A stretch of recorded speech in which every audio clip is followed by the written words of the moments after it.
The Skybound Temples. What if the cities of tomorrow do not cling to the soil beneath our feet, but hover, suspended in the sky, drifting like clouds with foundations of steel and helium, solar sails stretched like legs, or magnetic fields repelling gravity itself? Imagine waking in such a place. The window beside your bed does not reveal a horizon of trees or mountains, but an endless sea of clouds, shifting and glowing in the light of dawn. The streets are not fixed but gently swaying, and the sound beneath the city is not the heartbeat of traffic, but the groan of structures bending against the winds. The dream of floating cities is not new. Ancient myths tell of palaces in the heavens, of Babylon's ziggurats reaching upward, of skyborne islands carried by gods. In literature, civilizations imagined by dreamers like Jonathan Swift or Jules Verne spoke of airships as kingdoms above the earth. And today, science revisits these whispers with sober calculations.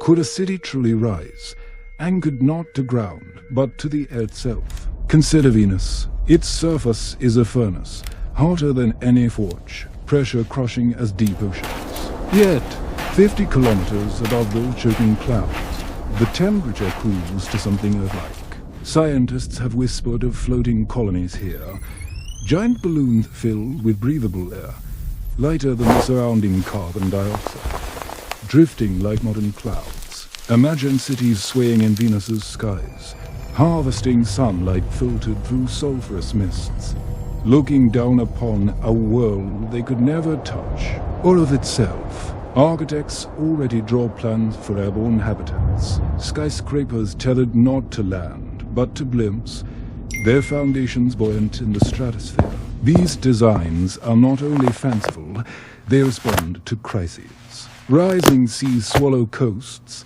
earthquakes rattle foundations, storms erode cities. But above the clouds, storms weaken. Seas cannot rise, and earthquakes cannot reach. Floating cities are imagined as sanctuaries from a trembling earth. Yet, what would such cities mean for us? On the ground, cities root identity in place. Rome rests on its 7 hills. Cairo drinks from the Nile. New York pulses with its harbor. A floating city would belong to no land. It would drift above nations, carried by winds. What would citizenship mean when the ground is no longer home? When borders blur beneath a moving horizon, perhaps a skyborne city would breed a new kind of human. Nomadic not across deserts, but across atmospheres. Tied not to soil, but to air. But there is a darker vision too. A floating city is fragile, a storm stronger than its anchors, a malfunction in its buoyancy, a sabotage of its energy. All could send it plunging. To live there would be to embrace constant tension, knowing gravity is always waiting. Perhaps the psychology of its citizens would mirror this fragility. Cautious, reverent, every festival a reminder of survival. Or perhaps the opposite, perhaps they would grow reckless, dancing at the edge of danger, living each day as though the clouds themselves could dissolve beneath their feet. And yet, there is a profound allure. Imagine standing at the edge of a floating promenade, watching the sunset below you, a horizon inverted. Imagine clouds glowing red beneath your feet, while stars ignite above your head. In that moment, the floating city is not technology.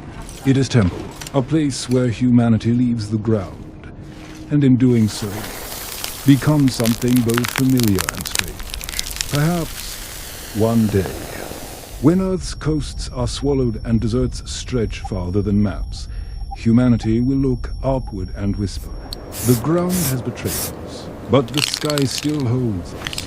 Floating cities would not just be survival, they would be faith, built into steel and stone.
The streets that walk. Picture a city not fixed in place, not hovering above, but moving its very streets, unfolding like the legs of a colossal beast, carrying towers and markets across barren plains. Imagine looking out your window at dawn and seeing the horizon shift. Not because you walked, but because your city did.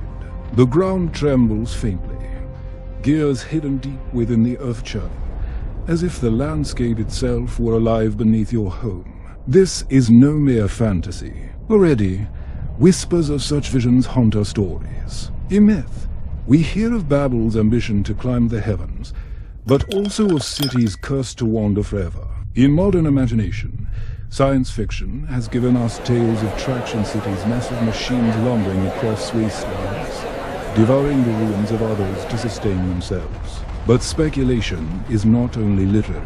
Engineers once dreamed of mobile fortresses, structures on tank treads, even plans to move entire buildings to safety during war or disaster. If survival demanded it, could humanity build a city that walks? Consider the reasons. Rising seas may claim coastlines. Drought may turn once fertile plains into cracked husks.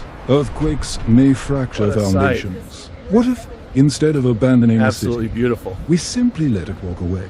Imagine vast settlements mounted on titanic platforms, slowly migrating with the seasons, following waves, escaping seas, searching for stability in a world that no longer offers promise. But what would it feel like to live in such a place? Life in a walking city would be life in constant transition. Roots, as we know them, would wither. There would be no ancestral home, no single address passed down through generations. Memory itself might become nomadic, tied not to coordinates, but to movement. Do you remember?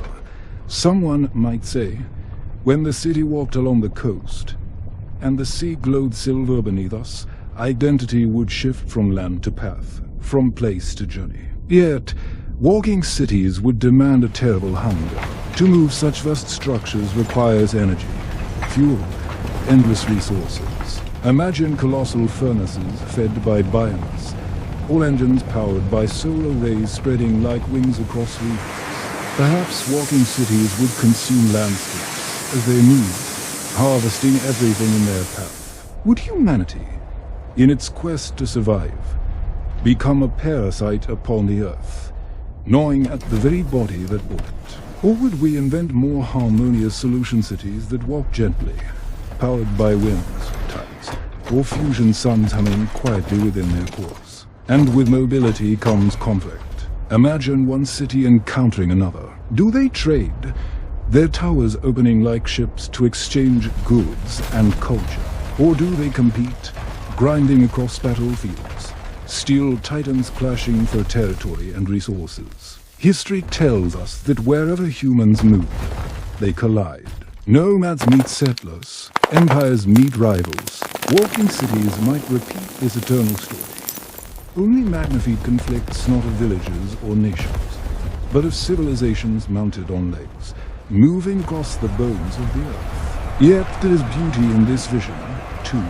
Imagine standing on a balcony as your city climbs mountains, the sky widening as valleys stretch below. Imagine nights where the city rests in deserts, stars blazing brighter than any fixed metropolis. Imagine festivals marking the turning of gears, whole populations celebrating the journey itself. For walking cities would transform survival into pilgrimage. Every destination would be temporary, but every step would be history. And so the question lingers, is a walking city truly freedom or captivity? Freedom to move, but captivity to constant hunger, to endless motion. Perhaps it is both. Perhaps humanity, restless by nature, would embrace this heat, turning its cities into caravans, its streets into legs, its destiny into motion. And in the end, the walking city may become more than machine. It may become symbol. That permanence is illusion. That survival is movement. That the earth beneath us is not ours to own, but to traverse.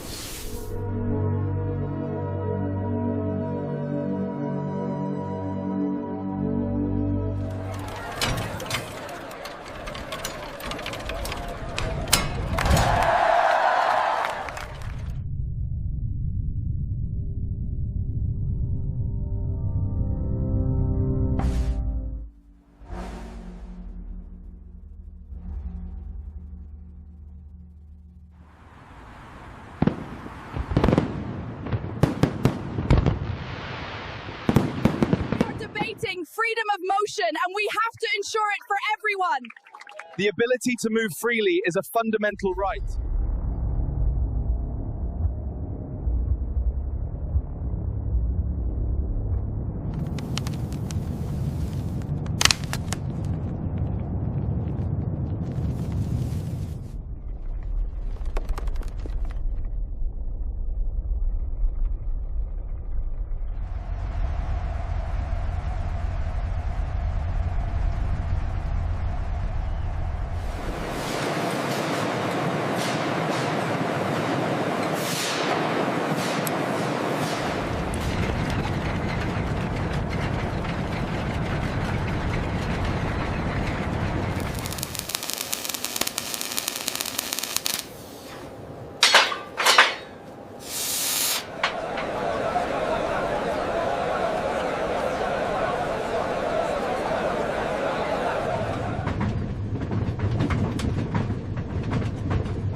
The hybrid horizon. What if the future does not choose between floating cities and walking streets, but stitches both into a single dreamer hybrid civilization, suspended between sky and soul, forever balancing mobility with buoyancy? Imagine the skyline of tomorrow. Colossal towers anchored on platforms that drift above deserts, tethered to mobile bases crawling slowly below. Some streets rise into the clouds, others descend to Earth, and together they form an ecosystem of survival health nomadic. However, the idea is not as distant as it feels. Already, humanity experiments with hybrid solutions. Consider offshore platforms, which float upon oceans yet remain tethered to anchors. Or think of the International Space Station, drifting in orbit, yet sustained by endless shipments and corrections from Earth. The hybrid city would embody this same principle. Not one home, but many. Interdependent, led, able to adapt as landscapes or skies demand. Picture this, a Martian colony that begins as a walking city, crawling across red plains in search of resources. As its population grows, it lifts part of itself skyward, constructing airborne habitats powered by solar collectors, floating high above dust storms that rage below. These halves remain linked, exchanging food, power, and memory. One day, perhaps, the colony walks entirely away from danger. Another day, it rises, becoming skyborne when the soil beneath proves hostile. Its identity is neither fixed nor singular, but hybrid, shifting as the world demands. Culturally, such cities would rewrite our relationship with permanence. On Earth, we cling to dualities, land or sea, nomad or settler, village or city. In space, those categories dissolve. A hybrid city would not ask where do you live, but where does your home rest today, in clouds or on dust? Identity itself would become fluid, as much about movement between domains as about belonging to one. But imagine the psychological weight. Citizens might feel torn between the grounded and the skybound, between the certainty of soil and the freedom of air. Tensions could rise, factions preferring to remain floating, others loyal to the ground. Politics might fracture, not into nations, but into strata, those who walk, those who drift, those who choose both. In their disputes, the very architecture of the city could tilt, towers leaning more into the sky, bases sinking deeper into terrain, as though politics itself carved the shape of home. And what of memory? Already, cities mark themselves through permanence. Paris with its Seine, Cairo with its Nile, Tokyo with its mountains. Hybrid cities would leave only traces of movement, a trail of footprints across landscapes, a shadow across skies. Perhaps new rituals would emerge to preserve these fleeting identities. Pilgrims might follow the paths once traced by walking cities, mapping invisible highways of history. Artists might record the shifting skyline as if it were a living organism, its shape evolving with seasons. To remember such cities would be to remember not a place, but a journey, a story never still.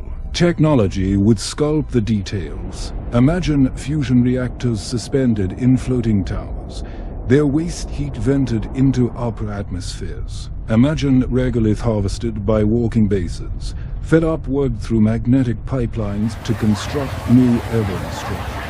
Imagine greenhouses suspended like lanterns in the sky, connected by elevators to underground reservoirs below. The city becomes a body, each part dependent, each part alive. Yet, hidden in this vision lies a quiet truth. Hybrid cities reflect humanity's greatest fear that no single solution will be enough. Floating alone risks collapse. Walking alone risks exhaustion. Only by merging opposites, by weaving air and soil together, can survival stretch into eternity. Perhaps this is humanity's fate. Never to choose, always to combine, creating paradoxical homes that mirror our own paradoxical nature. And in that paradox lies poetry. For as hybrid cities drift and crawl, rise and descend, they embody a truth older than civilization itself, that to live is to balance, between sky and ground, between permanence and motion, between what we inherit and what we invent.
The Ghosts of Permanence. Now close your eyes and imagine centuries passing. Floating cities drift with the winds.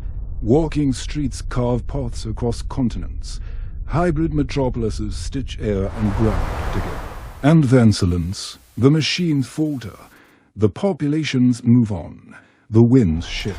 What remains of these cities when their people are gone? On Earth, ruins stand as monuments to permanence. Stone pyramids, temples carved into rock, towers built to endure beyond their makers. But floating cities leave no such scars. They vanish like clouds, their memory tethered only to archives, fading photographs and oral legends. Walking cities leave tracks, grooves etched into soil.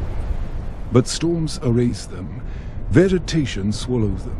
Hybrid cities leave shadows that cannot be traced. These future civilizations may not be remembered in stone, but in whispers of surprise, haunting the skies and deserts they once crossed. Imagine archaeologists of the future, wandering alien plains or drifting through strange skies, searching not for pyramids or ruins, but for fragments of floating platforms. The twisted skeletons of airborne reactors, the rusting tracks of mechanical legs long stilled. Imagine them piecing together stories not from monuments, but from absence itself. History may become less about what was built, and more about what moved, what wandered, what dissolved into air. This impermanence may sculpt culture in ways we cannot yet imagine. Without monuments to anchor memory, identity may cling to ritual instead. Instead of pointing to ruins and saying, "This was our city," colonists may gather once a year to sing the paths their cities once walked, to project holograms of skylines long dispersed. The memory of a place may become more like music than stone figures, reshaped, ephemeral, alive only in performance. But impermanence does not mean insignificance. Perhaps this fluidity will free humanity from the arrogance of permanence illusion, that we can carve eternity in stone. Perhaps it will teach humility, that all things, even cities, are temporary, that the real monument is not the building but the adaptation, not the structure but the survival. And yet, there is irony here, for while ruins fade, myths endure, even as walking streets disappear into dust, even as floating domes collapse into sea or sky.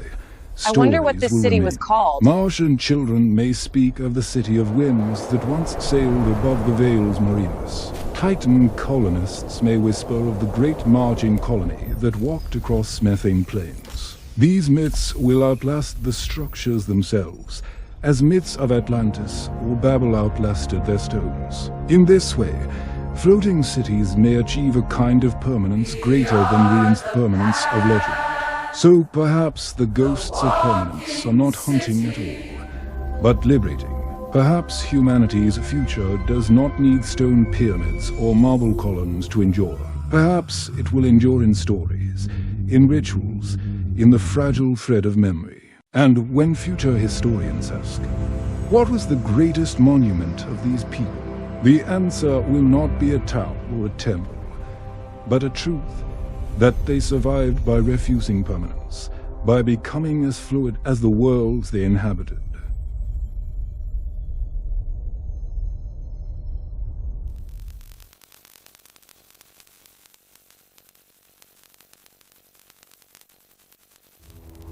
They whisper of the old legends under the stars.